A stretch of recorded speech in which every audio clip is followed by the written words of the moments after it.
విజయవాడ ఉత్సవ కార్యక్రమంలో బాలకృష్ణ మాట్లాడుతున్నారు. ఇప్పుడు లైవ్ చూద్దాం. దీంతో ప్రారంభమవుతుంది.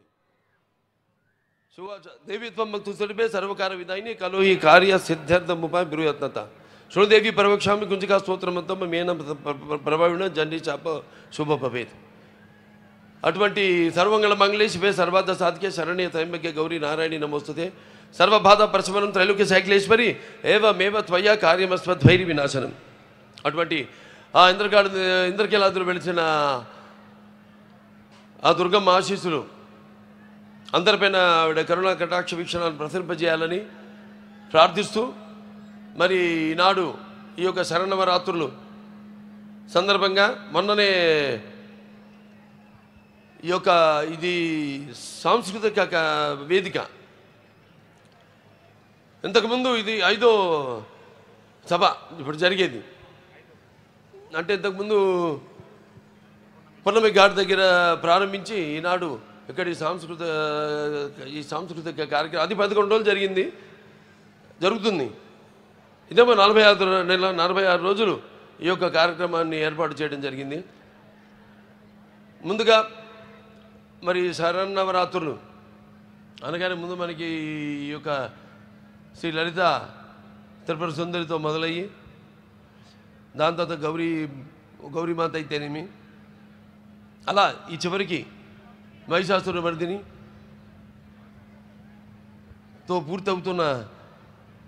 కాబోతున్న ఈ యొక్క క్షేత్రానికి ఇవాళ ప్రతి సంవత్సరం ఎంతో వేలాది మంది భక్తులు రావడం, దీక్ష పూని ఇక్కడికి రావడం, మహిషాసుర మర్దిని అయితేనేమి, గాయత్రి మాత అయితేనేమి, లేకపోతే అన్నపూర్ణమ్మ అయితేనేమి, అలాగే కాచాయిని దేవి, అలాగే మహాలక్ష్మి అయితేనేమి, ఇవాళ మరి లలితా దేవి అయితేనేమి, రేపు చండీదేవి అయితేనేమి, తర్వాత సరస్వతీదేవి, దుర్గామాత, అలాగే ఈ మహిషాసుర మర్దిని,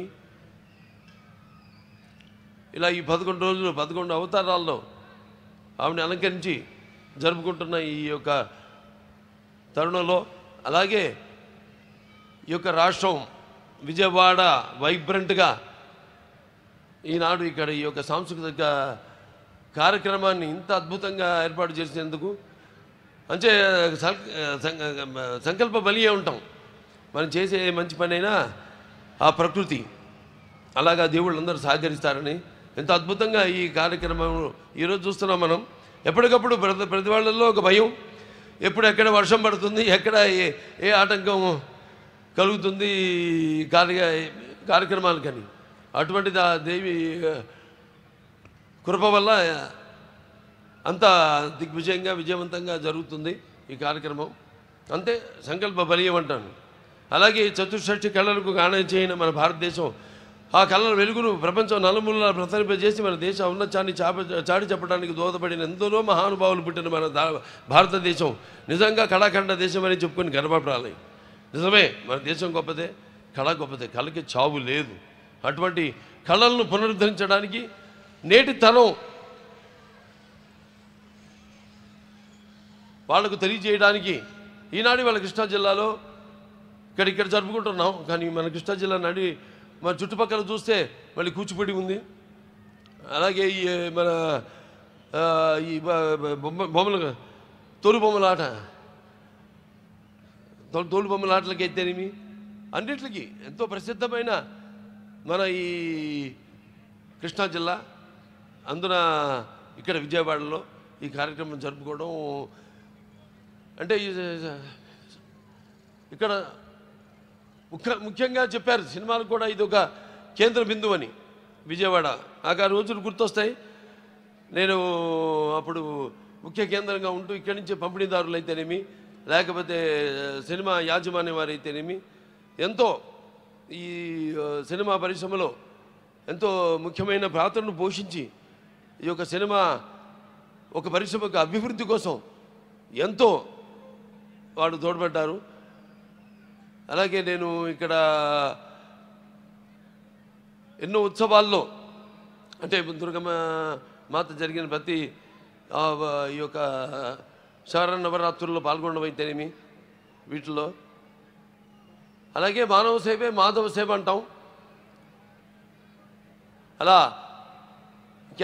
ఈ Basavataraka ఇండోమెరికన్ cancer hospital and research institute అయితేనేమి, దాని ద్వారా ఎంతోమందికి ఈ యొక్క ఎంతో ఖర్చుతో కూడుకున్న వైద్యాన్ని వాళ్ళకి అందుబాటులోకి తీసుకురావడం, అంతర్జాతీయ ప్రమాణాలతో కూడిన వైద్యాన్ని వాడికి అందజేయడం. అలాగే మొన్నే ఇక్కడ తుళ్ళూరులో కొత్త ఆసుపత్రికి, ఇక్కడ కట్టబోతున్న ఆసుపత్రికి భూమి పూజ చేయడం జరిగింది. త్వరలోనే త్వరగతిలో అమ్మవారి ఆశీస్సులతో ఆసుపత్రిని కూడా పూర్తి చేసి ఆ యొక్క వైద్య సౌకర్యాన్ని మీ అందరూ కూడా అందజేస్తామని ఈ సందర్భంగా తెలియజేసుకుంటూ, మరి వాళ్ళ అందరి చూపు మన ఆంధ్రప్రదేశ్ రాష్ట్రంపైనే ఉంది. ఎందుకంటే దానికి బ్రాండు చంద్రబాబు నాయుడు గారు, మన ముఖ్యమంత్రి చంద్రబాబు నాయుడు గారు. ఆయన నాయకత్వంలో తప్పకుండా త్వరగతిని అమ్మవారి ఆశీస్సులతో ఈ యొక్క రాష్ట్రం త్వరగతిన అభివృద్ధి చెంది, ఎన్నో ఆటంకాలు ఉన్నాయి, ఎన్నో ఈ యొక్క ఆర్థిక సమస్యలు ఉన్నాయి మనకి, వాటిలన్నింటినీ అధిగమించి రాష్ట్ర అభివృద్ధి కోసం 24 గంటలు పనిచేస్తున్నాడు ఆయన. తప్పకుండా ఈ యొక్క ఆయనకున్న అనుభవంతో అయితేనేమి, లేకపోతే ఆయనకున్న పరిజ్ఞానంతో అయితేనేమి ఈ యొక్క రాష్ట్రం త్వరగతిన ముందడుగున మన భారతదేశపు పట్టంలోనే సువర్ణాక్షరాలతో లిఖింపబడిలా త్వరగతిన అభివృద్ధి చెందుతుంది అని సందర్భంగా తెలియజేసుకుంటూ, మరొకసారి ఈ యొక్క మంచి కార్యక్రమానికి నన్ను ఆహ్వానించినందుకు కమిటీ చైర్మన్ ముత్తవరపు మురళీకృష్ణ గారికి, అలాగే మా పార్లమెంట్ శాసనసభ్యులు శివనాథ్ గారికి, జిన్ని గారికి, అలాగే ఇక్కడ మైలవరపు శాసనసభ్యులు వసంతకృష్ణ ప్రసాద్ గారికి, అందరికీ, అలాగే ముఖ్యంగా ఈ సాంస్కృతిక కార్యక్రమంలో పాల్గొంటున్న నా తోటి కళాకారులందరూ కూడా నా అభినందనలు తెలియజేసుకుంటూ, నా కృతజ్ఞతలు తెలియజేసుకుంటూ నేను సెలవు తీసుకుంటున్నాను. Thank you. జై బాలయ్యబాబు గారికి మరొకసారి ప్రత్యేకమైన కృతజ్ఞతలు తెలియజేసుకుంటున్నాము. ఇవాళ విజయవాడ ఉత్సవ్ ఎక్స్పోని లాంచ్ చేసినందుకు. సో మరొకసారి ప్రత్యేకమైన కృతజ్ఞతలు బాలయ్యబాబు గారు. Thank you so much. We all are waiting for Akhanda 2. ఎలా ఉంటుందో మాకు తెలుసు, శివ తాండవమే, బాలయ్యబాబు గారి తాండవమే. And thank you so much. And yes, మనం కార్యక్రమాన్ని ముందుకు నడిపిద్దాము.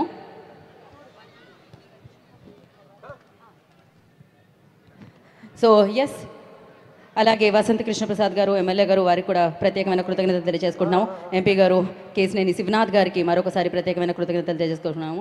And a society for vibrant Vijayawada president Murali గారు, thank you so much. And వారందరినీ కూడా కూర్చోవలసిందిగా కోరుకుంటున్నాం, ఆసీనులు అవ్వాల్సిందిగా కోరుకుంటున్నాము.